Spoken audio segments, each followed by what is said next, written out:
aqui é a professora Olga Gutierrez e a gente vai começar a nossa aula de projeto de vida dentro do programa Fique em Casa Aprendendo. Vamos lá? Projeto de vida, tarefa para a vida inteira. Vamos iniciar a nossa aula, para quem não assistiu a aula anterior, explicando um pouquinho o que é essa história de projeto de vida, certo? Projeto de vida é muito simples. Todos nós temos os nossos sonhos, aquelas coisas que a gente gostaria de realizar. Projeto de vida é um planejamento que eu faço partindo de um ponto inicial para chegar ao ponto final. O ponto inicial é quem eu sou, como eu estou e onde eu estou no momento presente. Qualquer momento da vida é momento da gente começar a projetar os nossos sonhos. Ponto inicial, onde eu estou, como eu estou nesse momento. Ponto final, o meu sonho, onde eu quero chegar. Projeto de vida é isso, gente. É o planejamento, é o caminho, o traçado que eu vou percorrer entre onde eu estou e onde eu quero chegar. A realização do meu sonho. Isso é projeto de vida.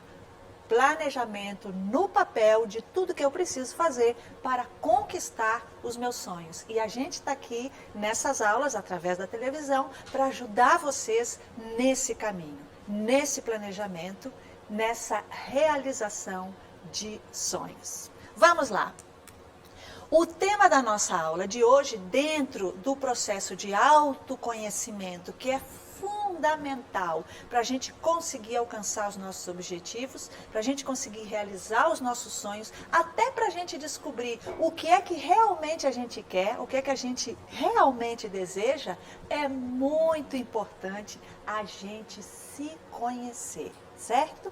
Então, dentro desse processo de descoberta de quem sou eu, das minhas qualidades, das ferramentas que eu posso lançar mão para alcançar os meus objetivos, para conquistar os meus sonhos, a gente precisa perceber como é que a gente se vê, a relação entre como eu me vejo, a minha autoestima e, afinal de contas, o quem sou eu.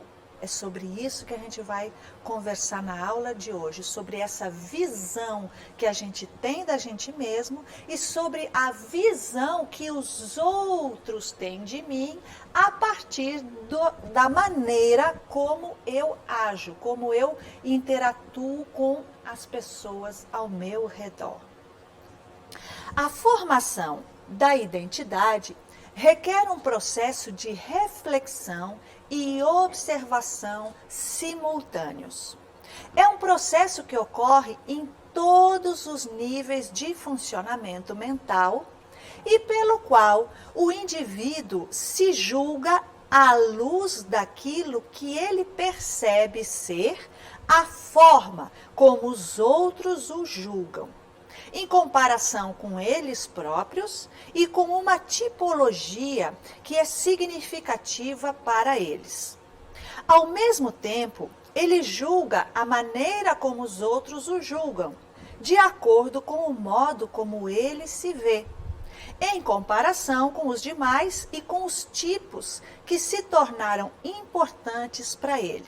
Então, resumindo, a gente sempre tem uma visão de nós mesmos, uma visão interna, e a gente percebe no relacionamento com as outras pessoas, a gente tem uma impressão de como as pessoas nos veem. Quem já não passou por essa experiência de dizer, eu acho que fulano não vai com a minha cara? E depois, quando a gente vai conversar com essa pessoa, não tem nada a ver. Por que a gente pensou isso? Porque a gente fez um pré-julgamento baseado em como a gente se vê, para determinar se alguém vai ou não vai com a minha cara. Repare que a nossa mente, ela está cheia de ramagens e inclusive de armadilhas que às vezes pregam uma peça na gente. Por isso a importância da gente se conhecer. e da gente começar a perceber essas diversas ramificações, essas diversas vozes que vêm até nós e que falam com a gente e acabam fazendo a gente tomar decisões e desenvolver uma determinada visão de nós mesmos e uma visão de como os outros nos veem. Hoje a nossa aula é só sobre visão, a minha visão, a visão dos outros, o que eu penso da visão dos outros, como eu interpreto esta visão. Observem esta imagem. O que nós temos aqui? Nós temos 3 gatinhos que são praticamente idênticos. Os 3 gatinhos, o que eles estão fazendo? Eles estão se olhando num espelho. Observem a imagem. A diferença, a grande diferença dessa imagem não está nos gatinhos. Os gatinhos são praticamente idênticos. A diferença da imagem está no reflexo que cada gatinho percebe ao se olhar no espelho. Eu tenho certeza que todo mundo aqui já teve um dia que se olhou no espelho e disse, gente, hoje eu estou horrorosa. Ou, gente, hoje como eu estou bem, que cara boa. A nossa cara não teve muita diferença entre um dia e outro. A nossa grande diferença é a maneira como a gente se predispõe a se olhar. O nosso reflexo muda para nós, de acordo com a nossa capacidade de perceber as nossas potencialidades e, ao mesmo tempo, perceber aqueles pontos que a gente precisa melhorar. Ou, às vezes, a gente começa a enxergar coisas que, na verdade, nem existem. Mas isso é assunto para outra aula. O importante é a gente perceber isso. Reparem que um gatinho se vê um leão, o rei da floresta. O outro gatinho se vê uma onça rápida, veloz, astuta. E nós temos o terceiro gatinho que ele não vê absolutamente nada diante do espelho. Então, gente, a autoimagem, a maneira como a gente se vê, influencia fundamentalmente na maneira como a gente atua, como a gente vive, como a gente enfrenta cada dia, como a gente enfrenta os nossos problemas, as dificuldades que todos nós temos. Então, pensando sobre isso, sobre na tendência da imagem que eu tenho de mim, eu quero fazer 4 perguntas para vocês. A primeira pergunta: qual é a imagem que você tem de você mesmo? Pare para pensar. Eu sou minha imagem. Parem para pensar na imagem de vocês.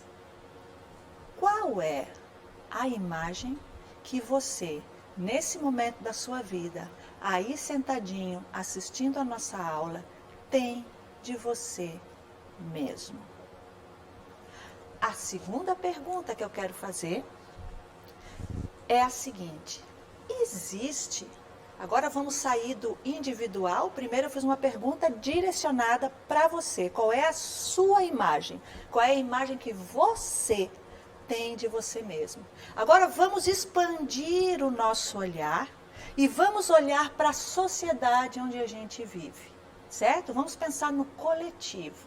Nós vivemos em sociedade, o ser humano vive em sociedade. Dizem que se a gente tentasse viver sozinho, a gente não teria conseguido sobreviver. O ser humano, que é um animal frágil, só conseguiu sobreviver porque ele se uniu em comunidades e porque ele desenvolveu o raciocínio. Existe, segunda pergunta, existe uma ditadura da imagem? Existe alguma espécie de imposição sobre qual a imagem que as pessoas devem ter?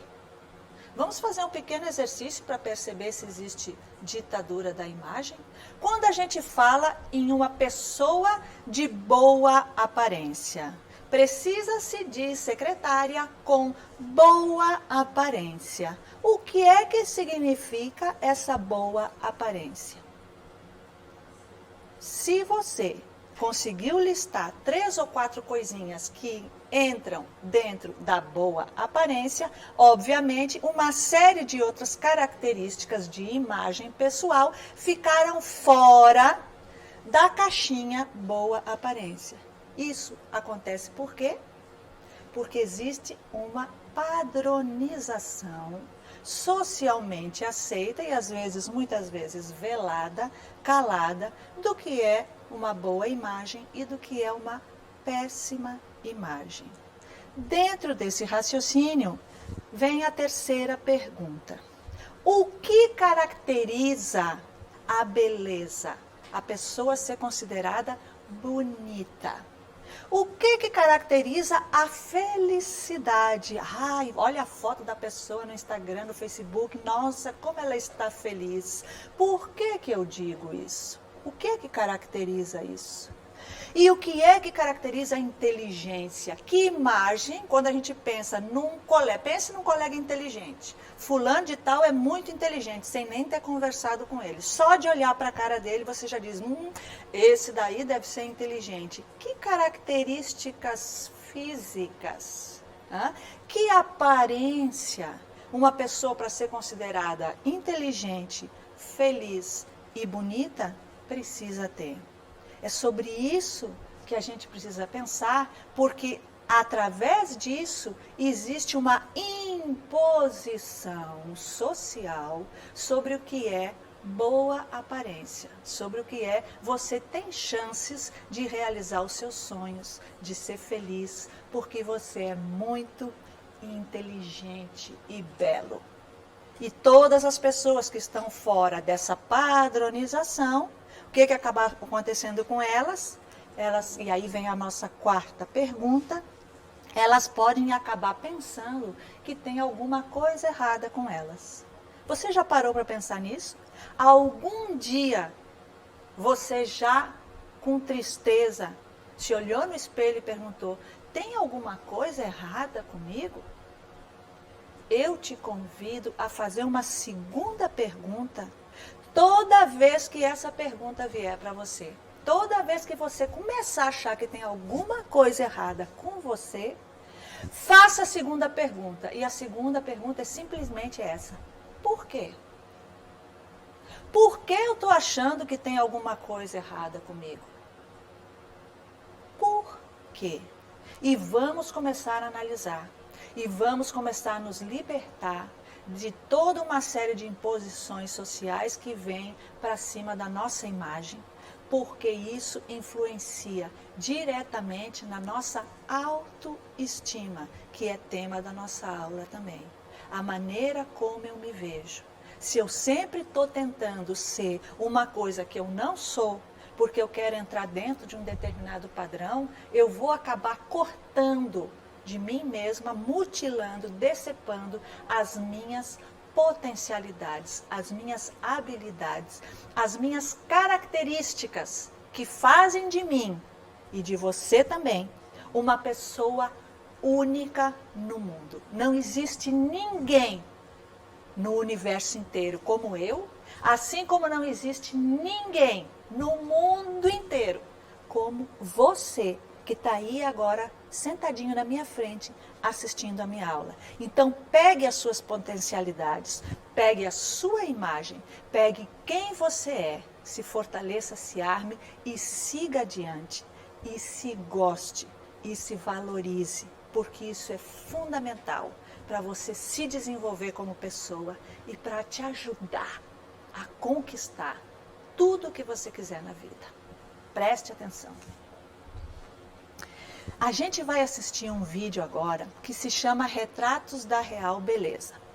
É um vídeo de uma empresa de cosméticos, mas é um vídeo muito interessante, vou explicar, só introduzir para vocês rapidinho, porque ele fala de uma experiência que foi feita com algumas mulheres, onde elas tinham que fazer um retrato falado. Elas tinham que dizer as características delas, e aí alguém, um perito, fazia o retrato falado delas. E depois vinha outra pessoa e dizia também do mesmo jeito para retrato falado como essas pessoas eram. Então, todas tiveram duas imagens diferentes, certo? Todas as pessoas que participaram da experiência tiveram a imagem que elas mesmas descreveram e a imagem que outra pessoa descreveu delas. É um vídeo muito interessante e ajuda a gente a pensar sobre isso, sobre qual é a imagem que eu construo de mim mesma.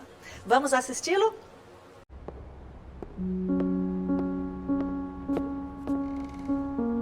I always thought people were so cute when they have the little cheeks and they're like rosy, but mine are pretty plain. If I was gonna change one feature about my face, I would say that I would want fuller lips. I'm definitely a person that looks tired when I'm tired, and when people say that, I immediately am like, oh man. I'm starting to already get little crow's feet and stuff, which like my mom has, so yeah. I'm a forensic artist. I was trained at the FBI Academy in 1993 in composite art. Worked for the San Jose Police Department as the police artist from 1995 to 2011. We didn't really know what we were doing, so that was nerve-wracking for everyone. I showed up to a place I had never been and walked into this big warehouse, and at the very end there was a guy with his back to me with a drafting board. I had a curtain separating me so that I don't see him. We'll begin. First of all, tell me about your hair. Brown, long, I guess a little bit past my shoulders. Your jaw. My mom told me I had a big jaw. Yeah, they're brown eyebrows, dark brown eyebrows. Okay. I didn't know what he was doing, but then I could tell after several questions that he was drawing me. Tell me about your chin. I guess I haven't really compared it to anyone else's chin, but especially when like I smile, I just feel like it kind of protrudes a little bit. What would be your most prominent feature? I kind of have a fat, rounder face. The older I've gotten, the more freckles I've gotten. You sort of realize, oh man, now I have to talk about myself and think about my looks. I'm 40, so I'm starting to get a little bit of the crow's feet thing going on. Once I get a sketch, I say thank you very much, and then they leave. I don't see them. I still didn't know. All I had been told before the sketch was to get friendly with this other woman, Chloe. Today I'm going to ask you some questions about a person you met earlier, and I'm going to ask you some general questions about their face. She was thin, so you could see her cheekbones. And her chin was a nice, thin chin. The women were really critical about moles or scars or things like that, and yet they were describing just a normal, beautiful person. She had nice eyes. They lit up when she spoke and were very expressive. The length of the nose, what is that like? Short. Short. Yeah, cute nose. Her face was fairly thin.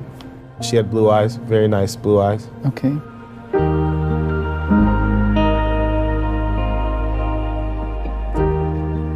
So here we are. So this is your self-described image? And then somebody else described you and I did this sketch.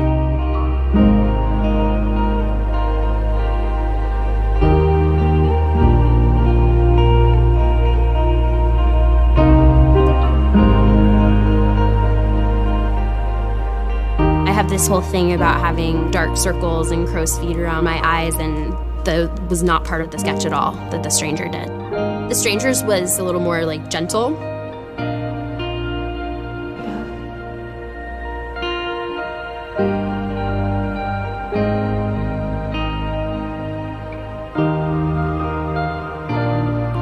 It's pretty different. Just very strange.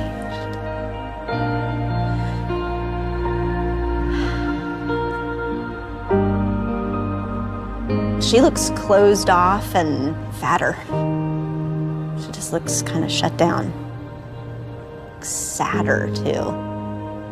The second one is more beautiful. You think they're catching more of that from you? Yeah. She looks more open and friendly and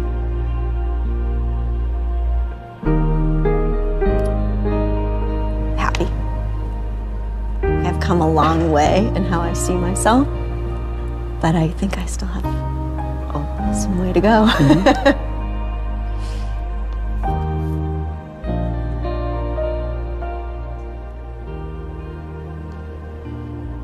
I have some work to do on myself. Do you think you're more beautiful than you say? Yeah. Yeah. Chloe's perception was so clearly different.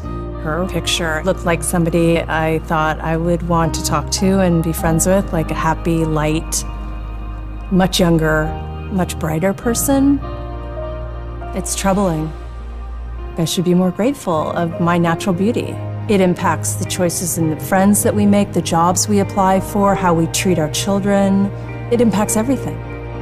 It couldn't be more critical to your happiness. Our self-perceptions are generally kind of harsh and unbecoming when really that's not how the world sees us. We spend a lot of time as women analyzing and trying to fix the things that aren't quite right, and we should spend more time appreciating the things that we do like.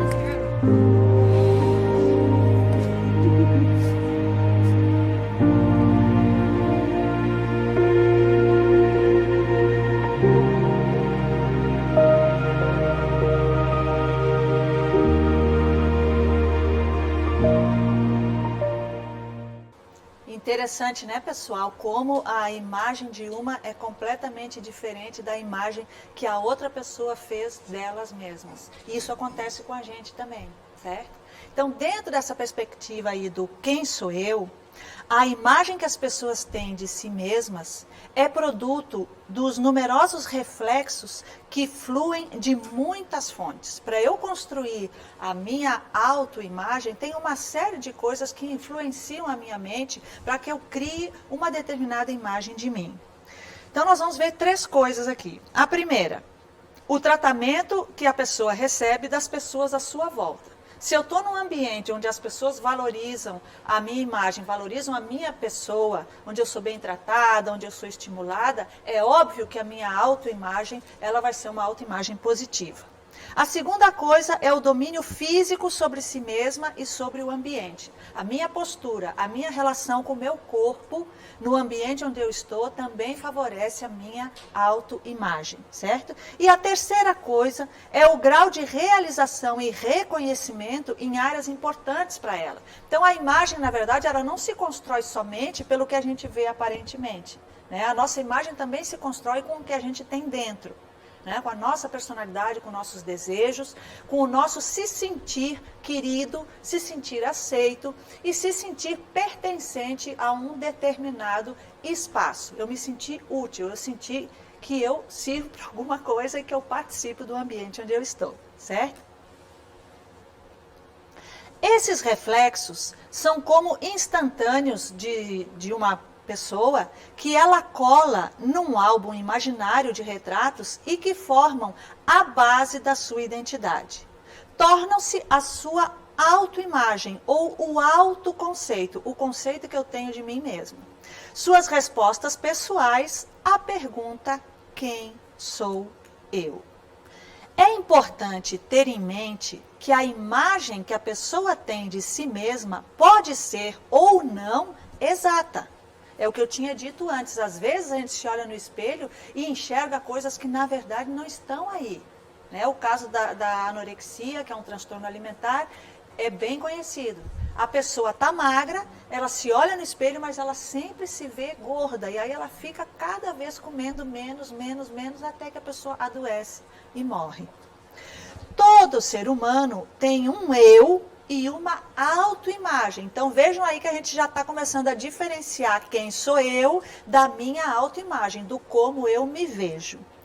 Quanto mais exata a imagem que as pessoas fazem de si mesmas, mais realisticamente ela conduz a sua vida. Então a gente precisa fazer toda essa equação entre como eu me vejo, como os outros me veem, como eu gostaria de me ver, como eu julgo ao olhar do outro, para eu construir realmente a minha identidade.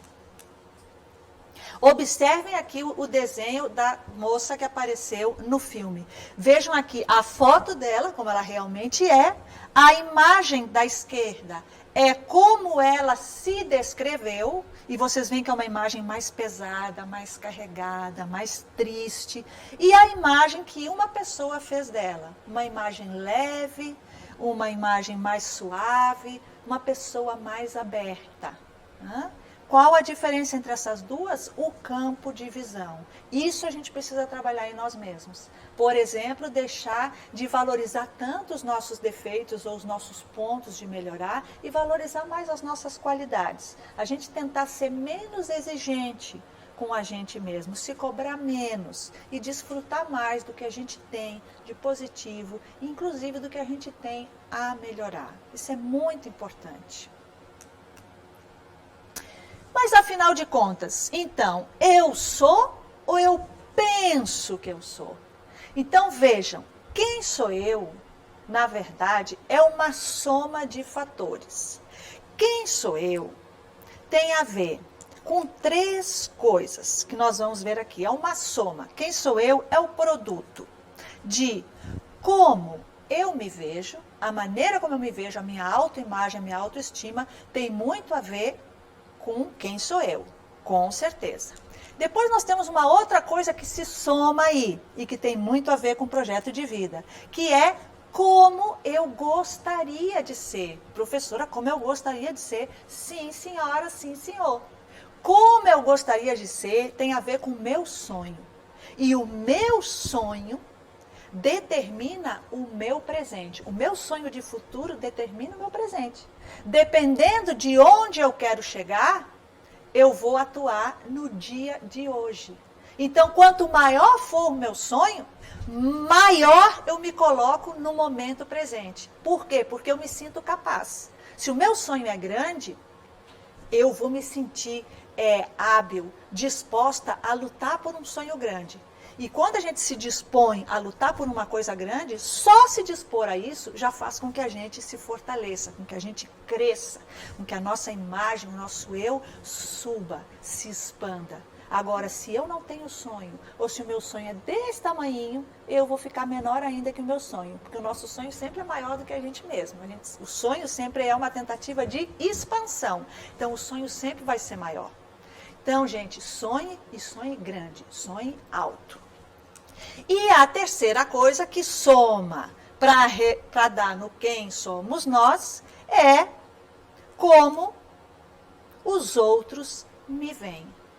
Porque uma coisa é como eu me vejo.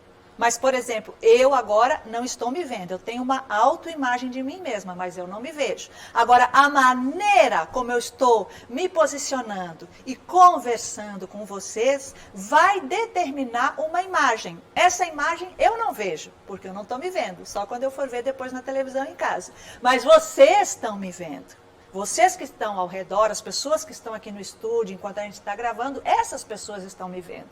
E essas pessoas criam uma imagem de mim. Então, a gente não pode desconsiderar isso. Não quer dizer que eu tenho que dar bola para tudo que os outros fazem. Mas eu também tenho que procurar perceber no olhar do outro como está sendo o meu posicionamento social. Porque isso também reflete como verdadeiramente eu sou. Certo? Autoestima. O que é autoestima? É a maneira pela qual uma pessoa se sente em relação a si mesma. É o juízo geral que ela faz de si mesma. Quanto gosta de sua própria pessoa. A autoestima não é uma pretensão ostensiva. É um sentimento calmo, de autorrespeito, um sentimento do próprio valor. Quando a sentimos interiormente, ficamos satisfeitos em sermos nós mesmos, do jeitinho que a gente é. A pretensão é apenas uma manifestação falsa para encobrir uma autoestima precária. Então, vejam bem que é diferente uma pessoa com a autoestima alta e uma pessoa pretensiosa. São coisas diferentes. Quando se tem uma boa autoestima, não se perde tempo e energia procurando pressionar os outros. Já se conhece o próprio valor. É se conhecer e se querer bem. É a gente aprender a se gostar. A gente tem que ser apaixonado por nós mesmos. Não porque nós somos perfeitos, ninguém é perfeito. Mas a gente tem que aprender a gostar da gente do jeito que a gente é e tentar melhorar naquelas coisas que a gente sabe que precisa melhorar. Então, eu me amo. E você? Faça esse exercício. Se apaixone por você mesmo, em primeiro lugar. E depois as outras coisas vêm por aí. Autoestima. Se um dia alguém fizer com que se quebre a visão bonita que você tem de si, com muita paciência e amor, reconstrua. Assim como o artesão recupera sua peça mais valiosa que caiu no chão, sem duvidar de que aquela é a tarefa mais importante, você é a sua criação mais valiosa.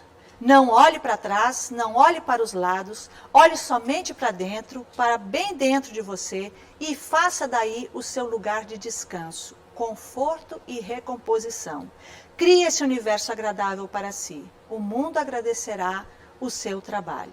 Então, gente, tem momentos que a gente se magoa, a gente se fere na vida, e a gente precisa parar, se recolher, se cuidar, se fortalecer e fortalecer os nossos sonhos, para melhorar a nossa autoestima, para melhorar a nossa capacidade de se desenvolver e de realizar os nossos sonhos. Então, como sempre, para terminar a nossa aula, as 4 palavrinhas-chave do projeto de vida. Sonhe, planeje, se fortaleça, se alimente e realize todos os seus sonhos. Muito obrigada e até a próxima aula.